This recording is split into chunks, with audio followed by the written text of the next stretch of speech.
Bonjour à tous, bienvenue sur Follow Friday, l'émission qui vous influence.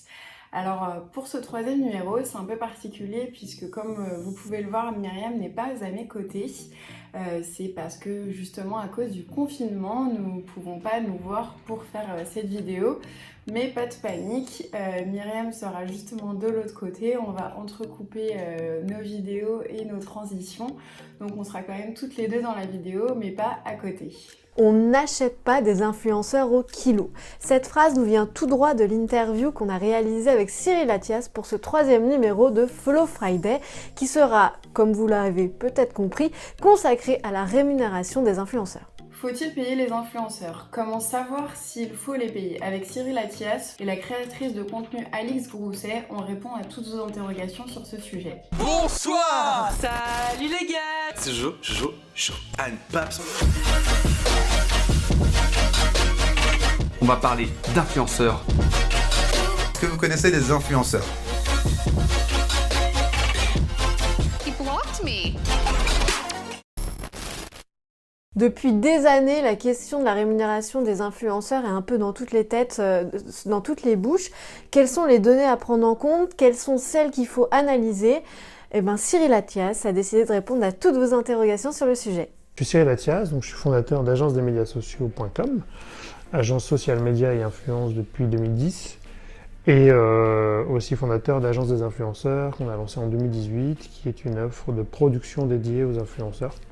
Donc on produit des influenceurs sur la partie marketing, création de contenu et gestion de carrière.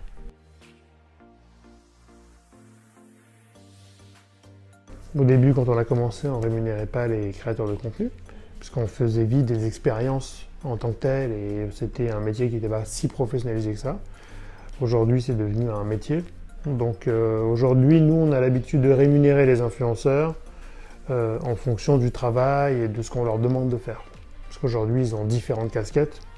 Ils sont créateurs de contenu, oui. Ils sont diffuseurs du contenu. Et des fois, les marques peuvent demander des créations de contenu pour d'autres supports qu'Instagram ou Internet. Donc, dans ces trois cas de figure, on est obligé de les rémunérer. Donc, c'est devenu aujourd'hui indispensable pour avoir de la création de contenu intéressante, originale et qui soit authentique aussi quelque part. Il y a plusieurs systèmes de rémunération. Il y a effectivement la rémunération au délivrable. Donc, je fais un post, je fais une story, il y a un coût unitaire. Et donc, on rémunère cette partie-là. Certaines plateformes ou certains acteurs, plutôt des solutions logicielles ou des VTC ou des gens comme ça, peuvent rémunérer en fixe et en variable en fonction de l'utilisation d'un code produit que l'influenceur peut générer. La valeur de l'influenceur doit être générée par sa capacité à toucher la cible et en tout cas à être visible. Donc les marques aujourd'hui augmentent leur budget. C'est-à-dire que leur part d'investissement, c'est-à-dire qu'elles avaient 50 pour tout, la part de l'influence normalement augmente par rapport à ce 50. Ça ne veut pas dire qu'elles triplent leur budget tous les ans, c'est juste que la ventilation augmente en interne.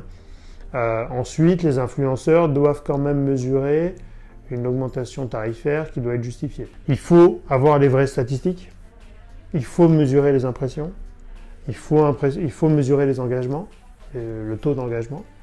Et il faut bien distinguer les performances des stories des performances des posts.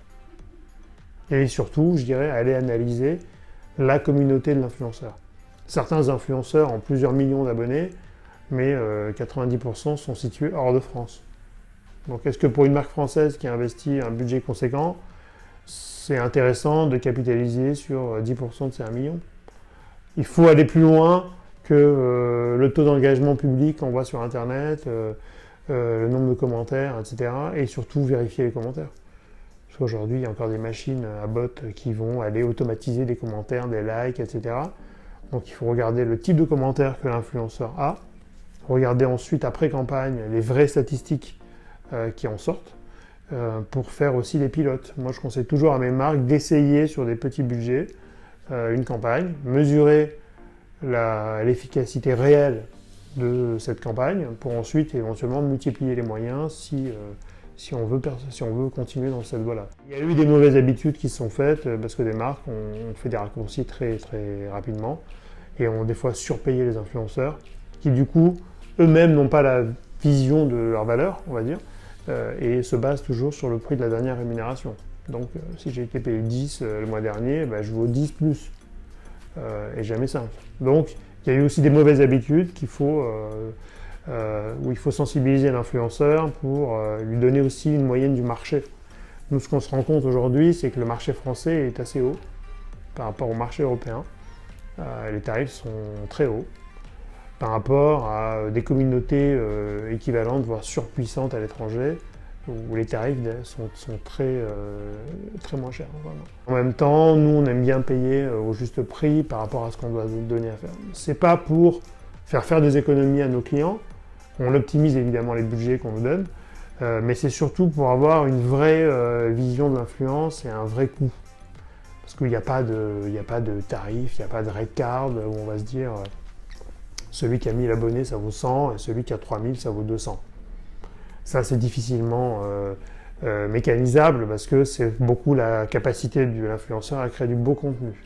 C'est un sujet qui n'est pas si automatique.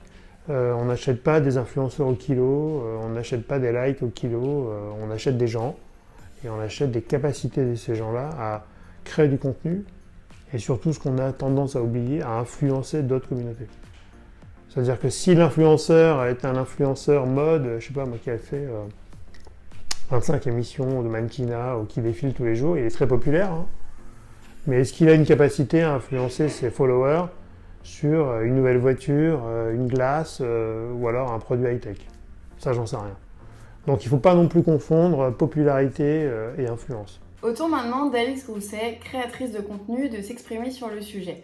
Aujourd'hui, elle vit pleinement de son activité sur les réseaux sociaux grâce à la rémunération de ses partenariats. Je m'appelle Alix, j'ai 22 ans, je suis créatrice de contenu sur les réseaux sociaux depuis que j'ai 15 ans, donc ça commence à faire un petit moment. J'ai commencé par le blog, ensuite la chaîne YouTube que j'ai couplée avec une expérience média, donc en animation radio, et bossé un petit peu en prod. J'ai une chaîne YouTube depuis maintenant 2 ans et je produis et anime actuellement un format d'interview d'influenceurs qui s'appelle le Clic d'Alix. Quand moi j'ai commencé, il n'y avait aucune notion, déjà même la dotation de produits ça n'existait pas, vraiment il y a 7 ans quand j'ai commencé, il y a peut-être 2 nanas dans le blog qui recevaient des produits, nous ça n'existait pas du tout, donc on n'avait pas du tout ce truc là en tête, quoi. On ne pensait pas. Aujourd'hui, en tout cas pour les influenceurs déjà qui en font leur métier, et bien qui dit métier dit rémunération, donc on est obligé de payer nos factures, on est obligé de payer tout ce qui s'accompagne aussi de l'ouverture de nos entreprises, parce que forcément quand on est créateur de contenu à plein temps, on a une société, donc on paye des taxes, on paye des charges, etc. On paye aussi les gens qui travaillent avec nous. Je prends mon cas, j'ai un agent, donc forcément je la paye à la fin du mois, donc ça rentre aussi en compte. Et parce que la création de contenu, ça prend du temps. Faire une photo sur Instagram, ça peut être en 2-2, hop, comme ça à l'iPhone.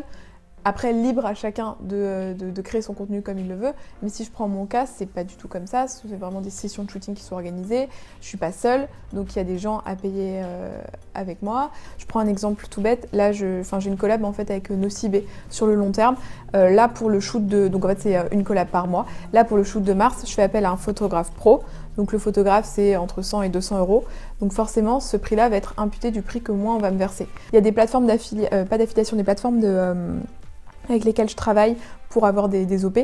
On m'a toujours dit, pour cette plateforme, il faut que tu demandes minimum le double.